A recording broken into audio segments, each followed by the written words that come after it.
welcome you all this evening to, I suppose you could call it a launch or a kind of informal conversation between the authors of, I suppose, our most recent publication, Tony Town. That would be Declan Lynch and Tony O'Reilly. I'm not going to go into too much detail talking about the, I suppose, the contents of the book and the background to it. I'm sure the lads will do a great job covering a lot of those bases themselves over the next few minutes. But one thing I want to say just at the outset is that I suppose I planned initially before I came here to sort of talk a bit about the kind of publicity that we've done and everything in the absence of sales info, but I kind of found out before I came in that the book is actually doing really, really well. So this is a kind of nice, successful note to kind of start on. But I suppose the ambition of any publisher, and I'd include myself and I'd include Gil in that, is to publish a book that kind of really strikes a chord with people, that can actually have an impact on conversations that are important and happening out in the real world, conversations we should be having. And it was my ambition, when I sat down with Declan and Tony, to really make a go of this, I guess, and take a subject that hasn't been talked about half as much as it should have, to date anyway, and really force it into the public eye. And the guys have obviously written an amazing book together, but I think, as most of you be aware, if you're friends, family, associates, or even if you've seen or read any of the kind of appearances that the guys have done over the last kind of week, they've been amazing advocates for a really, really difficult and I suppose sort of seldom told story in Ireland, and that of gambling addiction.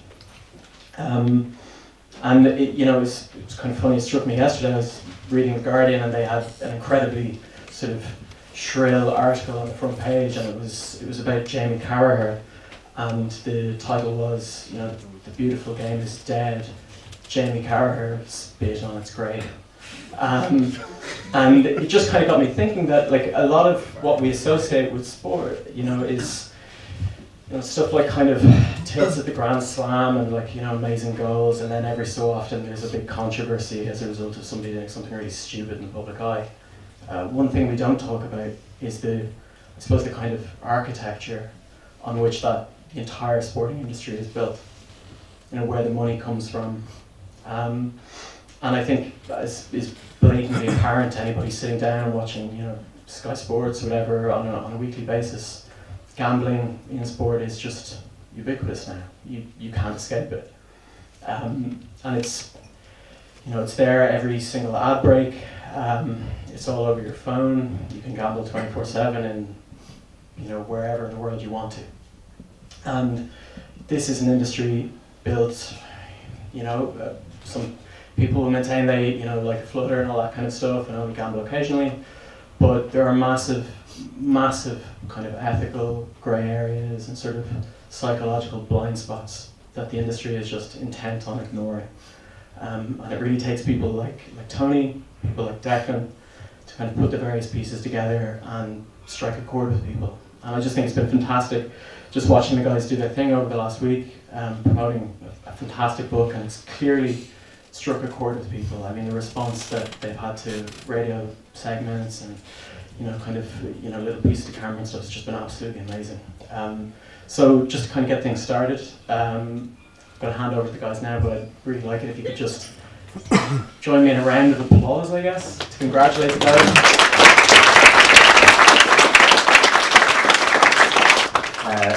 Tony, I suppose you've had an interesting life, I think. It still can be said. How did this start? Why are we here, basically, this evening? From the start, or? No, maybe start when you're maybe, 35 or so. I suppose at 35 I was in the height of a gambling addiction. That's when I believe most of the damage was being done. And Yeah, it was 2009. I got the new job in Gorey at that stage, and my gambling was at an already serious level at that stage, and I felt the walls coming in around me. So I started doing something that I would never dreamed of doing. I started taking money from my employer to fuel my gambling addiction. As I said in many of the interviews already, it's something I'm not proud of, but it's something that I think needs to be said in telling the story, just to show how bad and how serious my gambling addiction got to. And subsequently, I paid the price for what I'd done. No, I paid the price for what I'd done, and I think you've said in interviews like I paid the ultimate price, but I wouldn't necessarily agree with that. I paid a price for it and I went to prison. But there's other people in Ireland, in England, who have paid even a higher price. People have lost their lives to this addiction because they've got so far into trouble without being able to ask for help that they've taken their own lives. And one kind of story in particular, I do a talk in school every year for the last 4 years in Portlaoise, and I do it because a student who was 18 took his own life because of a gambling addiction. And that's probably one of the stories I haven't said. That was the driving force behind me to tell my story, so that hopefully it will help start a conversation that's needed to be had in Ireland, and one that will eventually help people, especially people who've lost their lives to this addiction. Yeah, because I mean the process of, us getting to write the book was quite long drawn out. I mean, it began when I wrote a piece in the paper about you being sent to jail and about your case in general. Then you saw that article and contacted your father, who got on to me. You wrote to me and I wrote back and so forth, so we got to know each other a bit. But it took quite a long time after that before we decided to do this, simply because you, for obvious reasons, had were worried about it, or were felt it wasn't the right time. So could you talk a bit about that? Yeah, as I said, I'd ordered the Sunday Independent on, I think it was my first week in prison, just to kind of get some kind of normality into what was a very surreal environment for me. Like everyone else around me was ordering the Sunday World, and I decided to order Sunday Independent. And the article resonated with me, and I rang my father and I said, can you make contact and get me an address so I can write? Because it was a very balanced article that wasn't like the other stuff, that it wasn't sensationalising the figures, it was talking about the addiction aspect of it, and I liked that. So we made contact, and yes, we met. I remember we met in Dublin in the cafe beside Tower Records for the first time, and we discussed the possibility of doing something down the line.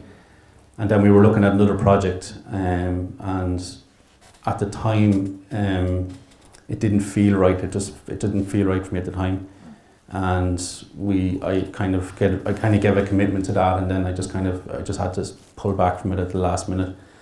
And it was only probably, I think it was about 2 years ago that we 3 years ago we kind of made contact again, and we said maybe in the future we might do this. And I felt I was ready. I felt I was strong enough to go through the process of it, to relive the moments that I went through in my addiction. And yeah, it felt right, and that's when the process started. We started to have numerous phone calls. I can't even count the amount of phone calls over the last couple of years. Even Doreen, my partner, was saying when she met Declan that she met him for the first time tonight, and she hadn't met him before, so she felt like he was part of the family. Because it was that, like, even over the last couple of weeks when we were trying to get it over the line, it was just constant phone calls and it was tough, and it's tough to relive it. And I really relived it yesterday. I went back to Carrickfergus yesterday for the first time. We were doing kind of some work with Baz on a documentary coming up, and that brought it all back. Being in the room where I was discovered, that brought everything flooding back. But it's I'm willing to go through any of the pain or any of the negativity to get the story out there, to get the message out there that we need to start this conversation around gambling. Yeah, because I mean, we've been doing these interviews, but you're actually talking about the most, painful aspect of your life, you know, and very few of us do that when we're in radio studios or whatever. We were just talking about Fianna Fáil or something, you know what I mean? So like, how is that, how have you managed that, or how does it work for you, you know? Because you have been able to do it really well, and yet it's very, very difficult on a number of levels, I imagine. Yeah, it has been. I think the first interview, especially with Ray Darcy, was going more towards the human element, and he nearly got me crying in the middle of it all. I didn't realise it was being recorded for it either. But that nearly got me, because you are reliving moments, and then I was just even talking to Doreen before, and I nearly started crying again, because I get very overwhelmed. I am a very private person, and it was tough to kind of decide to kind of put myself back out in the public domain again, because I was there to be shot at 7 years ago when all this broke, and it was a very hard decision to make, and one I wouldn't have done without the support of a lot of people. I couldn't have made that decision to go and do this, because I knew by writing a book or co-writing a book, it was going to bring it all back up for me, and it has. Like, there was times when we were relaying stories, especially when I was in the north, and we had to stop numerous times because it's just overwhelming. But I think what we've produced, I think, is huge testament to the hard work and all the support that I've got. Like, I wouldn't have done it without. I could name nearly everyone in the room that I know that has helped me to get to where I am today, and to be able to be in a position to have the strength to tell my story, and it's a story that I think needs to be told. I think it's it is a story that needs to be told. Yeah, I mean, I remember the thing that really kick-started it, I suppose. I've written 3 or 4 chapters at the start, which is more like about you growing up in Carlow and that, and just getting forward this idea of, if you like, just an ordinary life in a kind of in the Midlands, and actually quite a successful life as it was becoming, and then how unimaginable it was to where you finished up. But the thing that really got it going was when I went down to Carlow and you gave me this record, your betting history, which was extracted from Paddy Power, and that was, and still remains, one of the most amazing documents I've ever witnessed, because it was about 650 pages or so, and it starts with a bet of like €1. There's actually €1 on the first page, and by the end of it, there's like, 50 grand before breakfast,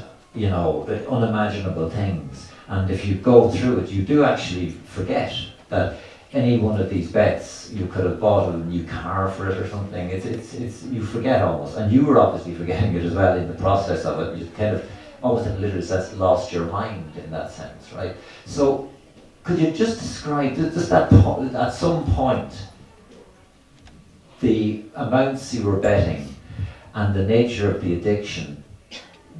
It removed all your reason that you were able to apply in other parts of your life. Could you talk about that a bit? Just what happens there, or how it felt to have that kind of almost split personality or whatever?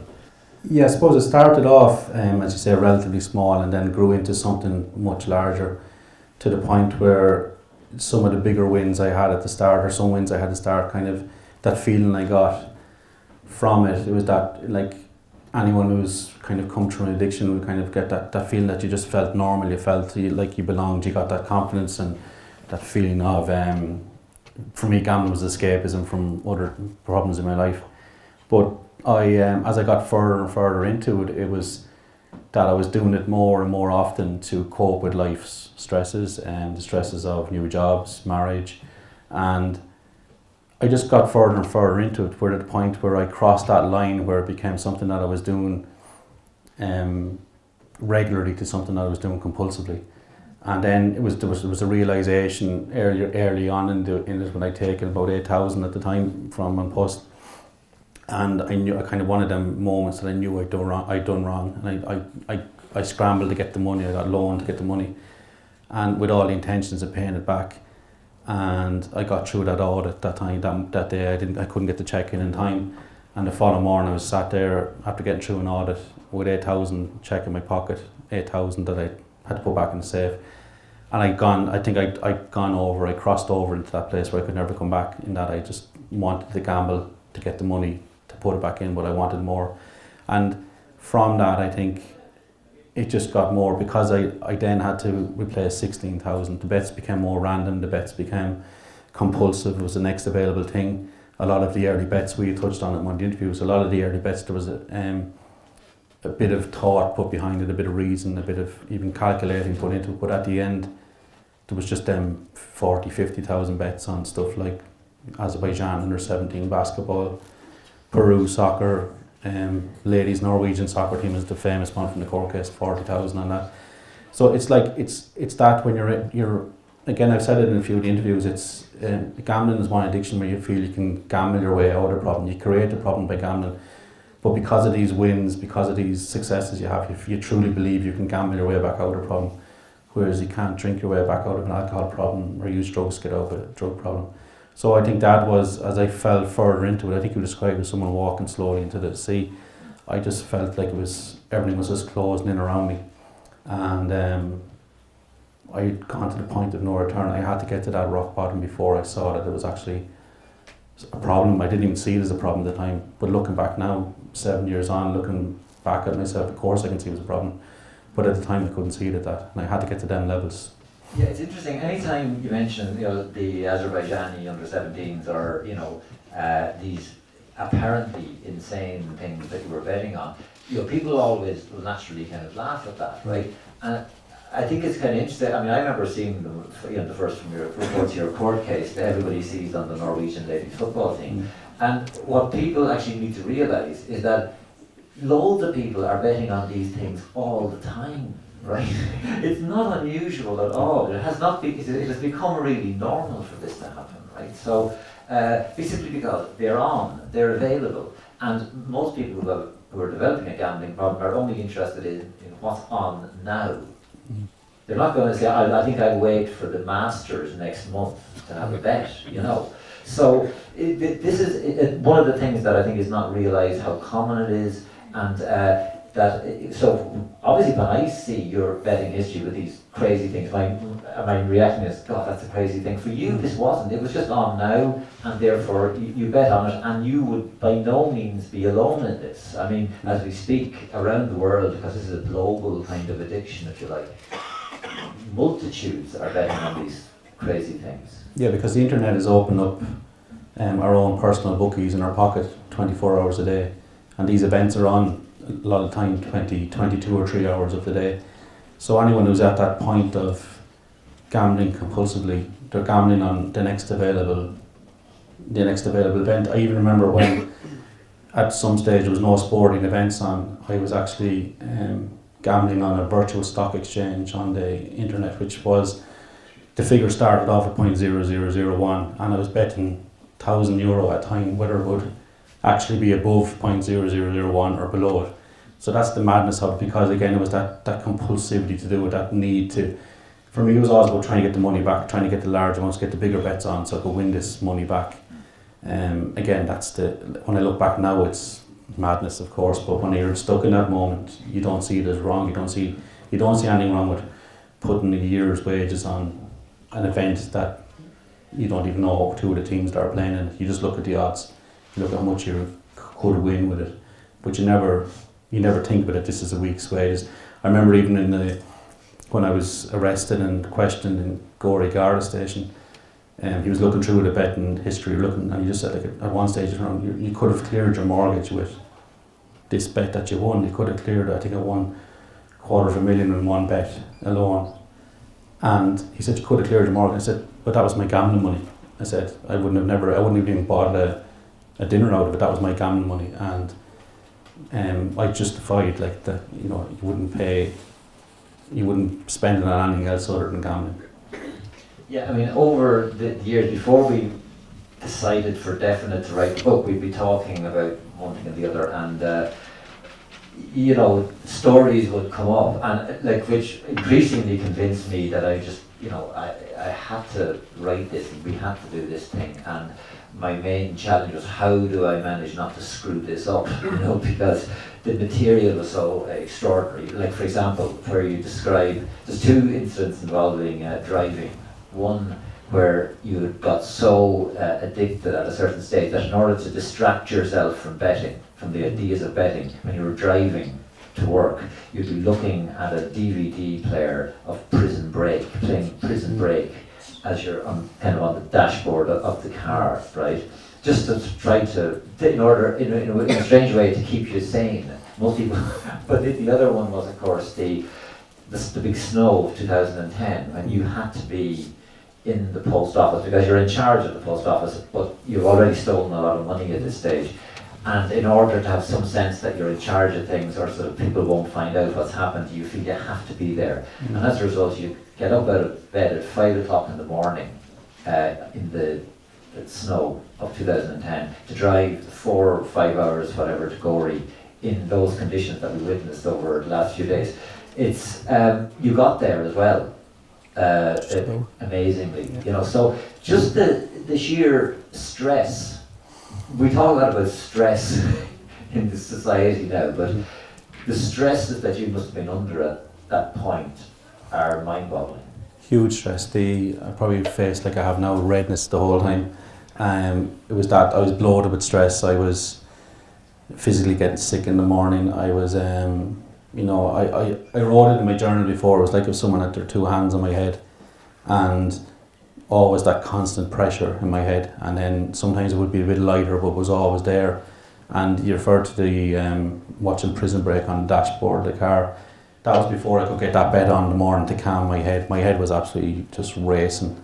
And anyone who can associate with a gambling problem will know what I'm talking about. It's that head was just spinning, and to the point where I thought I was going to go mad. And even that little distraction for an hour, like you think like driving should be enough of a distraction to concentrate on the road, but that wasn't enough for me. I needed something else. When looking back, it's madness, but it's I needed that just to kind of function until I got that first bet on in the morning. It was, and the snow one was like driving in conditions like we had last week. I had to get there, regardless of what happened. I had to be there to cover it up. And even walking on Talbot Street last week, I actually got snowed into Dublin, and walking down last week, it brought me right back to that moment of walking down from the hotel in Gorey or walking back up to it. It was like it was one of the moments when it brought me right back to that time, which has happened, I think, a lot over the last couple of days. I think it's just writing it or reliving it, it's bringing it all back up. But it's nice to, when I'm walking down Talbot Street or when I was in Carrickfergus yesterday, to create a new memory of what was a very traumatic event for me. Yeah, actually, the reason I started writing about the case in the first place was I was just going on newspaper reports myself of when you'd gone to Carrickfergus, you'd gone on the run, having discovered you were told that auditors were in the building, and you just fled and drove and finished up in Belfast and then in Carrickfergus. Now, you were there for 3 days in a most surreal, otherworldly kind of situation where you still have some money to bet with. You still think that you maybe can get it back, and that's what really attracted me to the thing, or that I said he's still betting. You know, that your life is destroyed to all intents and purposes, and yet the newspaper reports were saying you were still actually betting, and that struck a real chord with me. Yeah, that sounds right. You know, that I think that people maybe don't grasp about the nature of gambling addiction is that it's always about trying to get back to zero. It's always about the gambler always believes in himself to the very end, to the gates of hell. They believe somehow that they're so good at this in some strange way, even though they've clearly got into such trouble. At the core of it, they believe they're so they will get back. And you somehow still had this sense that if things went the right way, you had about 45 grand or something, I think, on the way up. You were waiting for results that could win you 45 grand. And so you're thinking, look, if I just get a bit of a run going, you've won 460 grand in a few days, not so long back. So you're still actually in the game, you think, isn't that right? Yeah, part of it was always about getting the money back, to try pay the money back. And even in the north, I knew that I was caught, I knew that this was coming, but it was like that I knew that I had failed myself, but I didn't want to be a failure at gambling. I wanted to kind of get back to that zero I like to describe. I wanted I was kind of thinking, at least if I can get the money back, at least that's something, at least, I can come out with this even with your head held high in some kind of strange way. I don't know what I was even thinking. It was kind of like, how would you ever think that you could come out with something like that with your head held high? But it was, it was that belief that, and it was like the bets, like the €5,000 that I turned into 462,000 over the 4 days. It was that belief that I can get this, I can do this. And that's what was driving the high amount of figures for the gambling that you described earlier. It was like that belief that I can get this money back, I can get back to zero. And even if I had got the money back at various stages throughout, I still would have been discovered by putting it back in. And if I hadn't been discovered, I would have sat with it for a couple of days and thought, yeah, I'm not forgetting away with that. And then I would have started again. And that's the nature of it. Yeah, there's also a really significant point for me when I was writing it up was when you can see the amounts are getting much bigger to a certain point, and you're not taking money out anymore.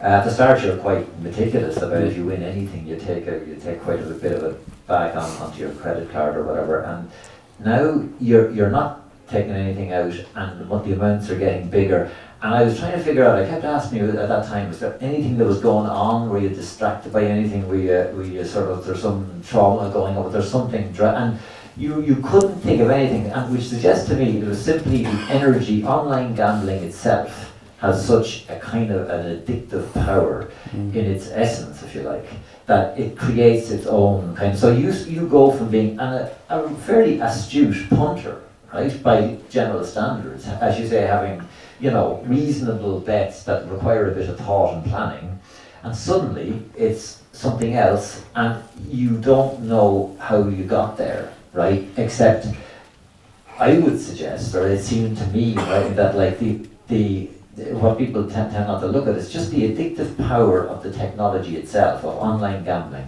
that it creates another reality where you are just drawn into it, and it doesn't really matter what's going on in your world other than that. Does that sound right? I mean, does that sound... Yeah, there would be elements of that. There would be elements of the trying to get back to that initial buzz of the first bet, trying to recreate that feeling that I got, that feeling that nothing else in your life mattered at that moment, that you felt bulletproof, you felt invincible, you felt like, as you described in a lot of your articles, that you were playing God, you could predict the future. And for a person who was always on the peripheral of stuff in school or in adult relationships, and still at times still do feel like I'm on the peripheral of stuff in groups as such, that made me feel like I was more important. It made me feel that sense of belonging that was probably not there for a lot of my probably teenage years, but also it was an escapism for me. It was like, I felt normal when I had a bet on. I felt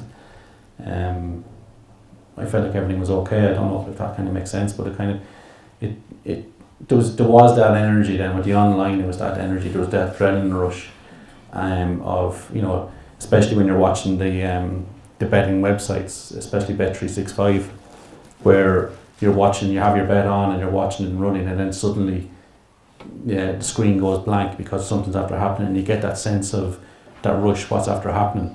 So it's the anticipation of what's happening in the match when you're not looking at was nearly as much of a buzz as if you won the game. It gave you that adrenaline rush, and I lived for that adrenaline rush. But as I got deeper and deeper into it, that rush was less and less. It was just not about getting the adrenaline rush to make you feel brilliant. It was about just getting something kind of feeling to make you feel normal. Interesting, you just mentioned Bet365 when you're talking about that feeling of being on the outside of things and so forth. I immediately think of those ads with Ray Winston, where they have all these cityscapes. Be part. You're part of a world community, right? Which is 100% opposite to what the reality is. In fact, I mean, people are very isolated when they're gambling, but this ad is created to give this impression that you're part of this, almost like I would like to teach the world to sing, you know what I mean? It's like the new Coke type ad, where we're all part of one great big gambling family, it's wondrous to behold, I mean, this stuff, and yet you're describing almost the opposite experience. Yeah, I think this week in particular with Cheltenham does get that sense of it, and it does. It's a great event that does get that sense of people being a part of something. And you'd see people who wouldn't normally have a bet going down and enjoying it for what it is, which is good fun when it's at that level. But for so many, it's more than that. It gets to a deeper place. So there is an element of that what you're saying, that kind of sense of community, sense of this is very good, and you'll see it in bookie shops around Dublin and around Ireland this week, and people interacting with Cheltenham, and that's okay too. I know, I'm not here to bash the bookies and say gambling should be banned or it's bad or anything. It's just that it's something I can't do, and it's something that there is a percentage of in Ireland that a number of people can't do, and it's, I think, the whole objective of the book is to kind of highlight that, in that there needs to be regulation put in place. The 2013 gambling bill needs to be enacted to protect people like myself who fell into that place, that the vulnerable people, to protect children who are vulnerable around it, and to protect the market that they're going after now. They're trying to go across the genders with gambling. They're focusing ads on everyone. It's a figure that when we're doing the research with Barry Grant from Problem Gambling Ireland, is that 33% of online gambling is done by women, which is a figure that might seem high, and also that in Ireland we're the highest per capita losses online in the world, and the third highest in Europe for overall losses with gambling, but the highest in the world for online gambling. That shows that there is an issue there that needs to be addressed, that online gambling, if we're losing that kind of, if we're that high up in the losses, that means that we must be high up in the stakes, which means that it needs to be looked at. And that's, again, I go back to, that's what I hope to achieve by doing the book, is that it will highlight this growing problem. Yeah, I mean, I'll probably just wind it up here, but I mean, it just strikes me again, just listening to Tony here. I mean, I constantly have to do a double take at the fact, I mean, I don't know anyone who has been in as much trouble as Tony was. I don't think many of us do, to be in their daily life, to be in such a terrible situation and to have such terrible things happen to them, including going to jail, all these nightmarish things. And for Tony to just be here and to come back with this story is a wonderful thing and a really, really important thing. And I'm constantly, I forget it sometimes, and yet I'm reminded of just how important it is. And I'm very grateful to Tony for coming out and telling this story. And I think it's great to have this kind of testament here to a really true thing that happened in this country, and something very dark, but something that isn't uncommon at all, I don't think. And at that, I think I think our people want to ask, or will I throw it open or anything, or have we done enough? We can do that. Just before we might do, I just want to just say a couple of things. Here's me grabbing the microphone and laying it as usual. Before I probably would have broke into song. But I just want to thank Conor for the foresight to see it, because we met in a hotel I don't know how long, a year and a half ago, whatever it was, and I think he believed in the project. And I even said to Declan after we met, I said he gets it. Remember, I just said to you, he gets it. And we kind of always felt it was in good hands with Gil from that moment on, and all the team around. Ellen, and I was not here, and Avril when we met tonight, and everyone else in Gil, to kind of to back us, to excuse the pun, to kind of get this out and to put this story out there. And I suppose just a couple of other people, I know I don't go on, but a couple of other people, I just want to thank Cumavera for effectively saving my life. Liam there, and a lot of the staff are here, and the support has been amazing throughout my time there and throughout what I had to go through afterwards. And without them, I definitely wouldn't be sitting here. and it's testament to the hard work that they do. They do a lot of hard work. A lot of time goes unnoticed, or maybe they don't get the credit for the amount of people that they do help. And yeah, especially my manager, who I haven't been really in work for the last couple of weeks with this, so he's been very supportive of me and all the staff in Shopfair and the residents, and for the people that I spend a lot of my Tuesday evenings with. They know who I'm talking about. The support I've got of that has been brilliant. And of course, senior over there, it's I'll start going.